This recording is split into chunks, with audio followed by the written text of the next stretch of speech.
This is Lenovo's LOQ 15. It comes with an RTX 4060, and it's their budget line of gaming laptops, which is really something just in and of itself. There are so many different laptops that Lenovo makes. It's hard to keep track of even their primary line of Legion laptops, but this is called LOQ. It's not called Legion.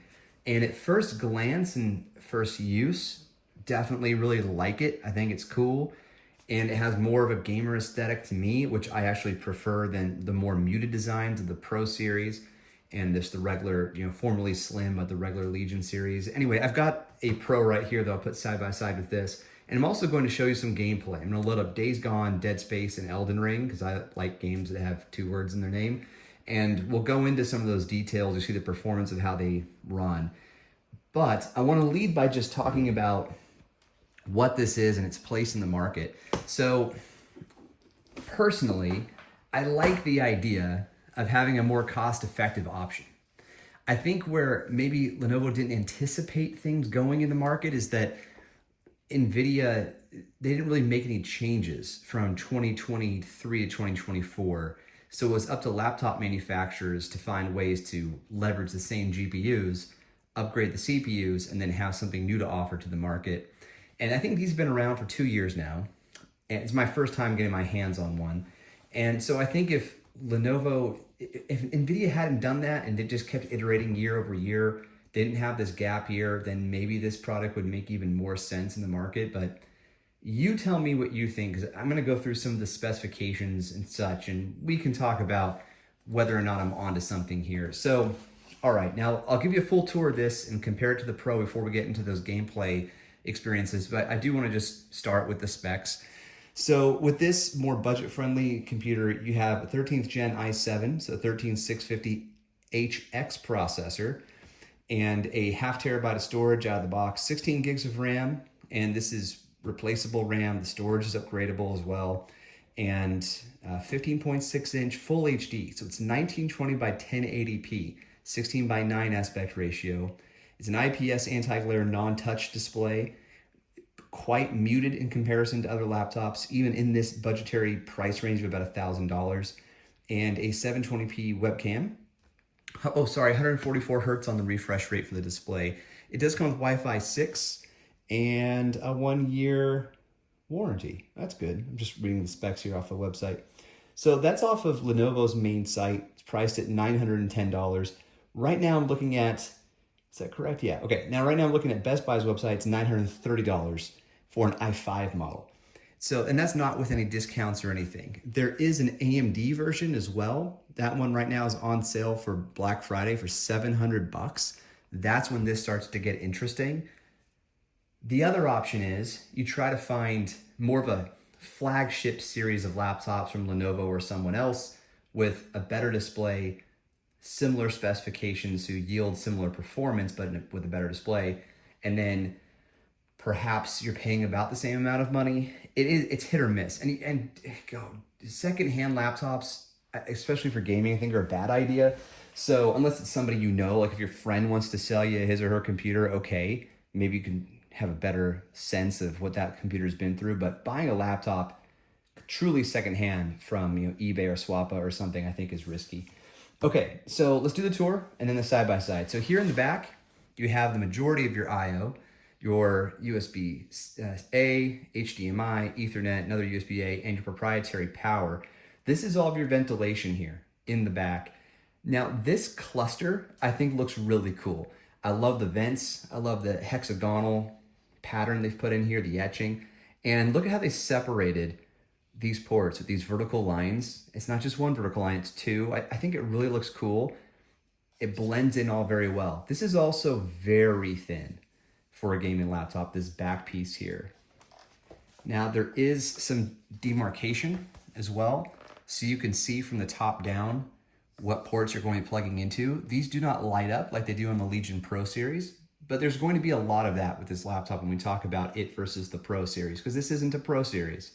As far as colors go, cuts, angles, all of this is really nicely done. You have a round corner here, and then you have more of a sharp edge, but it actually works well together in my opinion.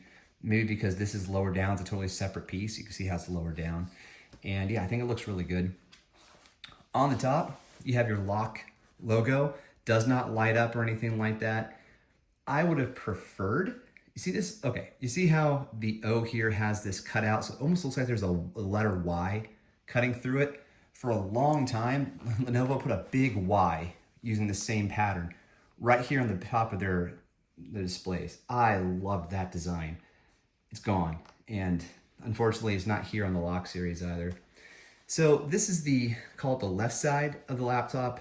No ports, wedge-shaped design. And then on the right side, USB-C, it's not Thunderbolt. A camera kill switch. I think it's a requirement. Every laptop should have something similar to this. A microphone headphone combo jack and another USB-A port. The bottom, all ventilation purposed, and again, thoughtful. They're making a budgetary laptop. Lenovo very easily could have said, we're not going to cut a pattern into this. I don't know what it costs additional to do this on each unit, but I think it's cool that they took the time to do it and very thoughtful. So yeah, this whole design is quite cool. Nice big grippy rubber feet. No problems with this sliding on my, well, not on this desk because I have a mouse pad here, but on my kitchen table, whereas where I normally do most of my testing in the mornings when my kids are asleep. Okay, let's do a comparison now. So on the top is a Legion Pro 15, or 16 rather, 7i. This is has a 4070 in it. I think it's from 2020, early 2023. It was like when 4070s first came out. We're not going to do gameplay comparison because this is a much more powerful machine with the 4070 versus the 4060 down here, and the wattage allocation is much different too. But I do want to show you the side by side. This is a much more expensive machine. So the comparison here is just so you have a sense of kind of the quality and such. Now you do get an aluminum lid with the Pro, whereas everything on the LOQ is plastic. But hopefully it's coming through here. The design language, definitely there's some similarities, but overall, the LOQ is thinner. The Pro is by no means fat. You know, they do a pretty good job here, but it's a much different situation. Okay, and then you have similar design language with the ports and the exhaust, and then on the other side, more ports and exhaust, but ultimately a much different machine. Now, the Pro is going to have a 16-inch display, much brighter, better overall contrast and such, and 16:10 aspect ratio, whereas this guy here is a 16:9. All right, let's get fired up. So for testing today, we have 3 games. There's that 16:9 aspect ratio, which means you get a fatter chin here on the bottom. Personally, once I'm in a game, I don't really notice the difference. Believe me, I know there's a difference, but I'm not paying attention to it. I'm just gaming. But I do like playing on 16:10. I like typing on it too, and doing other things. Okay, like work. That's all I meant. Okay, so keyboard deck. It is your standard Lenovo layout with your Copilot button nowadays. Look at that, Copilot. All right, non-touch. Let's go ahead and close that. Keyboard feels great. It does remind me of the Legion 5 from several years ago. I'm sure this is probably the exact same keyboard. Trackpad, it's fine, nothing crazy. This here is the i5 model. I failed to mention that when I was talking about the specs earlier. This is that i5 model that's going for $950 or so on Best Buy's website without a sale. If it were on sale, considering it's Lenovo, it's going to be a much better price. Okay, so you can control the brightness with function spacebar, but you're only getting 3 levels of brightness, and one of those is off. And it's just an underglow versus a through key glow. So not Lenovo's best in terms of that functionality.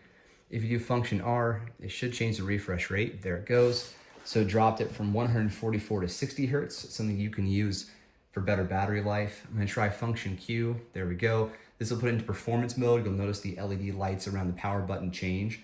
When I do those, this is quiet mode, and auto mode is where I tend to run all of my Lenovo devices. I just don't feel the fan trade-off is worth it. Things get very loud on all of Lenovo's laptops. All gaming laptops get super loud, if they're given adequate wattage to the GPU, so I don't want to single Lenovo out by any means, but this one in particular, it does get loud. And you'll probably hear it spin up as we go. All right, let's start with Dead Space, because it's awesome. There we go. So you can see here in real time how long it takes to boot the game up. The laptop, of course, is plugged in. I'm just gonna drop that volume down here a bit. We'll be running this game at 1080p to match the native resolution of the display. I'm gonna kill these blinds. Hear that? Those fans are ready to go.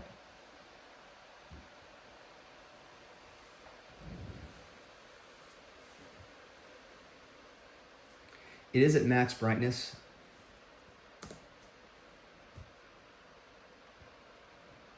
Come on.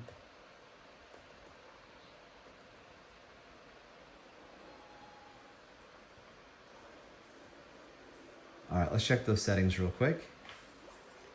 I was using the NVIDIA best settings. This is a game where you have a lot of options. You can use VSync. I mean, pretty much every game has that. That was a dumb thing to call out. But you can do DLSS and change your DLSS mode. I'm going to drop it down to balanced. Hopefully that's better. I'm going to kill this ultra nonsense and drop it to medium. And let's see how we're performing. I figure this is going to be harder to read, so I'll call out what I'm seeing in terms of frames per second. Dead Space, it's one of those games that progressively loads as you play it. So I'm not expecting a very consistent frame rate on a lower powered machine like this. On my Lenovo Legion desktop with a much more powerful GPU, way more wattage at disposal, this game runs great. But boy, try running this on any handheld. It's going to be brutal. So there's no action right now, and if there is, I'm going to die because I don't have my controller plugged in. We're at the end of the game, so spoilers. And we're about 110 frames per second. Again, I will die if a bad guy comes in. You see how that motion blur kicks in and it just drops the frames? I should at least plug in the mouse. What am I doing? There's a cutscene here, yeah. All right, it's an in-game cutscene at least. So we're hovering between 80 and 100 frames per second. 110. 100, 105. Absolutely playable. Absolutely playable. We are using DLSS. To my eyes, this looks great. It would look much better on more powerful machines. So you have to ask yourself, do you want to spend the time researching or the patient game of trying to find a machine with better specs at around the same price or a little more to get better performance and a better display? Or do you want to just roll the dice on this? You know, as far as specs go, you know, one thing we should look at before I fire up Elden Ring is how many watts are going to the GPU, because that's a big part of this. I mostly play with my laptop whenever I use it. I play with it docked. I don't usually play on the native display. If you're like that, then this lower quality display won't be as much of an issue for you. So knowing the wattage of the GPU is going to be helpful. Let's do it the way I'm supposed to do it. Mark Twain. Crap about that. So something I have had a little bit of trouble with this machine is I don't know if it's thermal throttling, but it just occasionally it'll skip around. It's like, watch as I drag. See, I'm trying to double click this. See how it just kind of locks up, and now it undid my mouse click and just dropped the app where it is. That kind of thing has been happening. Okay. System info. 115 watts, of max GPU power. So the most this is going to get is 115. Dynamic boost is turned on. 115 watts isn't a lot, but these lower spec GPUs from NVIDIA, they don't require as many watts as something like a 4070 or a 4080, and the diminishing rate of returns kicks in earlier than on a 4070 or a 4080 or 4090. So I don't know what the optimal amount of wattage is. 115 sounds right. So, especially because this is thin. All right. As this is loading, let me just say, as of right now, I'm filming this, November 30th or so. Man, if you wanted to get a better machine, you're going to spend a lot more than $1,000. I should make that clear because I've been hinting at, consider getting something on sale if you want a better display and a little more performance like in a 4070. But they're a lot more money. All right, we'll do the same thing here that we did with the last one. I'll call out the frames per second. I'll also show you what settings are in here every time I have to do this. All right. So I have played and finished Elden Ring, but I did it on PS5. And then like an idiot, I bought this. Am I really gonna play it again? Okay. Definitely more consistent frames, but let's check those settings.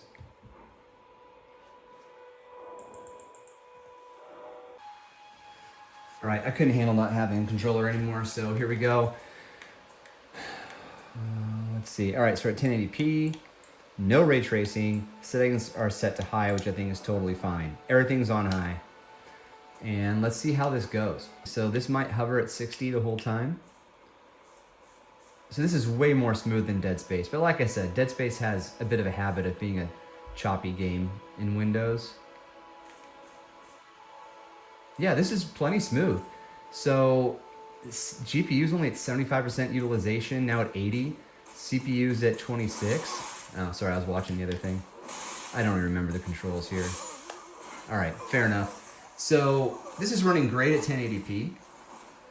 Elden Ring is one of the best games ever, in my opinion. So if you buy this laptop, you can enjoy some Elden Ring. It'll look really good. And it'll play nice and smoothly at 1080p, medium settings. We could probably ramp it up even further, play with those settings a bit. But you know what? No need to right now. Let's just try our third game,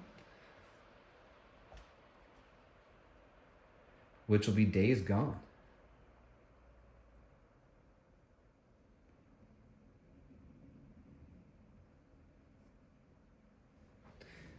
So a really fancy YouTuber is going to edit this part out.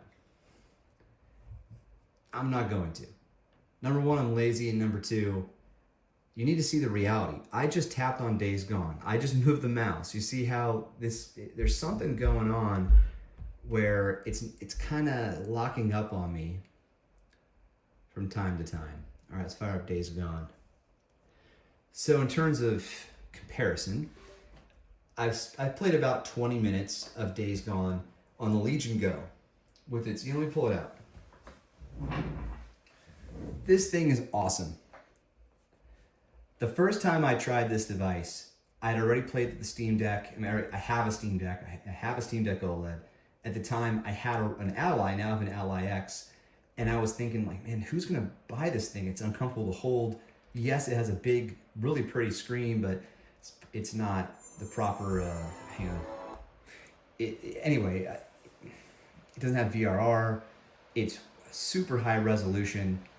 What's going on here? But I think between the community and, of course, the Lenovo team, they've really stepped it up and made an awesome handheld. So this thing, it's a blast to play with. You do have to tune it up a little bit. You got to find the settings that work best for whatever game you're playing.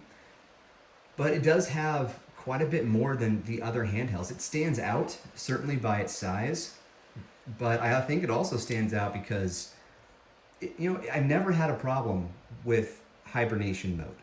I didn't have to even tell it. I didn't have to go into Windows power settings and enable hibernation and change what the power button does and tell it to hibernate instead of go to sleep. It just did that. And that's important because on the Ally, I've had 2 Allies and an Ally X. And with all of them, I had to force Windows to go to hibernation because sleep mode is unreliable. Even the sleep, I don't know what they call it, but Ally has some kind of like super sleep mode, smart sleep mode or something. That wasn't very smart. So I struggled with that too. All right, let's get into Days Gone.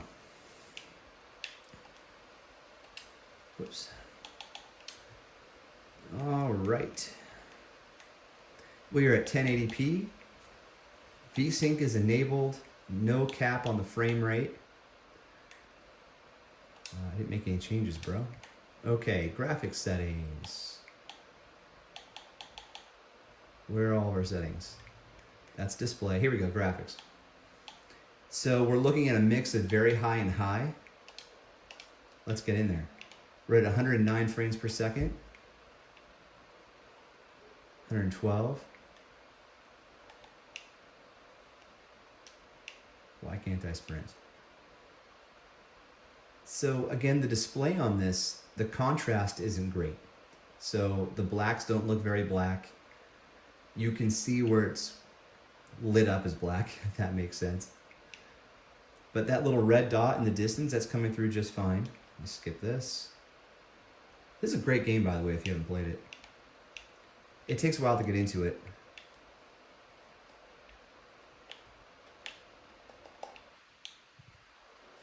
Get that audio back on.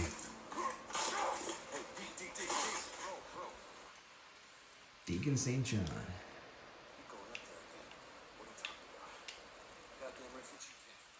So we've been at 110 or so frames this whole time, with a 98% GPU utilization and only a 30% CPU utilization. So we're maxing this thing out for gaming performance.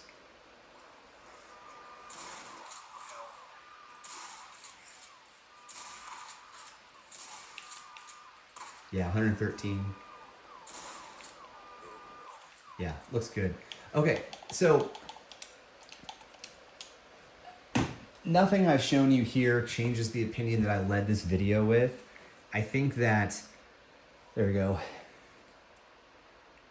This particular unit may have some challenges, and that's why it's locking up on me from time to time. It's just not a super smooth experience. But in general, I see what Lenovo's going for here. The fact that this is a 16:9 aspect ratio with a slightly more gamer aesthetic, it tells me that I think Lenovo is trying to make a laptop that's just for gaming.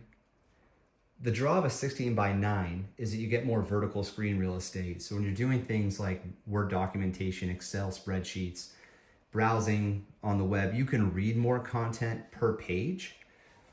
And if you're just using this for gaming, or let's say 75, 80% for gaming, 20, 25 for the rest, then you'd want this to be optimized for gaming, but they haven't gone all the way.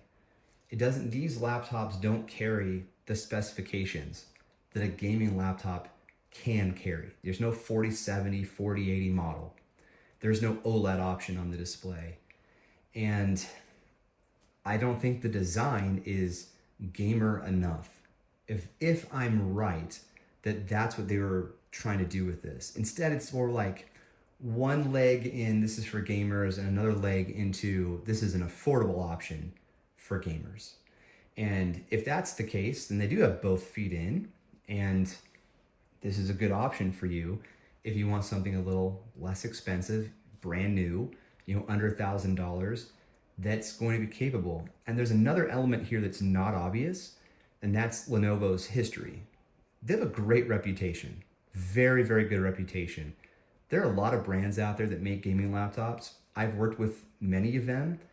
Past tense, I actively work with some. And even not just from a PR perspective, but in all of the years that I've been doing this, even though this channel is only a few years old, I've been working with Geeks Worldwide since 2009, doing tech stuff. My first laptop review actually was a Lenovo laptop.